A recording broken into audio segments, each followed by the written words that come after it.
যুক্তরাষ্ট্রের হামলার জবাবে নতুন সামরিক কৌশল নিয়েছে ইরান। যুদ্ধের কৌশল পাল্টে দেশটি ব্যাপকভাবে ব্যবহার করছে স্বল্পমূল্যের শাহেদ ড্রোন। বিশ্লেষকদের মতে এসব ড্রোন ধীরগতিতে অত্যন্ত নিচ দিয়ে উড়তে পারার কারণে প্রচলিত আকাশ প্রতিরক্ষা ব্যবস্থাকে ফাঁকি দিতে সক্ষম। অনেক ক্ষেত্রে এগুলো ব্যালিস্টিক ক্ষেপণাস্ত্রের তুলনায়ও বেশি কার্যকর। আরও জানান, ইরানের এই কৌশলের মূল উদ্দেশ্য শাহেদের বিপরীতে যুক্তরাষ্ট্রের ব্যয়বহুল পেট্রিয়ট ও থার্ড ইন্টারসেপ্টর ক্ষেপণাস্ত্রের ব্যবহার, যা যুক্তরাষ্ট্রের ক্ষেপণাস্ত্রের মজুদ দ্রুত শেষ করে দীর্ঘমেয়াদে প্রতিরক্ষা ব্যয় বাড়িয়ে দেবে।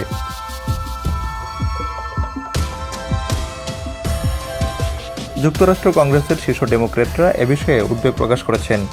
আশঙ্কা করছেন, ইরানের ক্ষেপণাস্ত্র ও ড্রোন হামলা ঠেকাতে ইন্টারসেপ্টর ক্ষেপণাস্ত্রের মজুদ ফুরিয়ে গেলে যুক্তরাষ্ট্রের প্রতিরক্ষা সক্ষমতার উপর চাপ সৃষ্টি হতে পারে। তবে মার্কিন প্রশাসনের দাবি, ইরানের এই পরিকল্পনা পুরোপুরি সফল হচ্ছে না। শাহেদ ড্রোন মোকাবেলায় এখন বিকল্প প্রতিরক্ষা ব্যবস্থা ও প্রযুক্তি ব্যবহার করছেন তারা।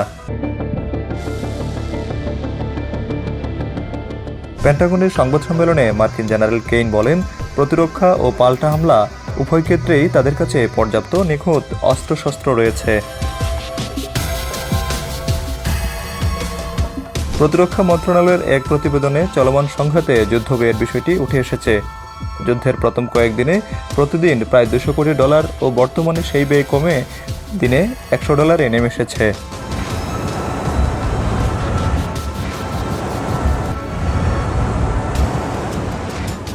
বিশ্লেষকদের মতে স্বল্পমূল্যের ড্রোন ব্যয়বহুল প্রতিরক্ষা ব্যবস্থাকে চাপে ফেলার এই কৌশল ভবিষ্যতে যুদ্ধের ধরন পাল্টে দিতে পারে। প্রযুক্তি ও ব্যয়ের এই অসম লড়াই মধ্যপ্রাচ্যের সংঘাতকে আরও জটিল করে তুলেছে বলে মনে করছেন তারা।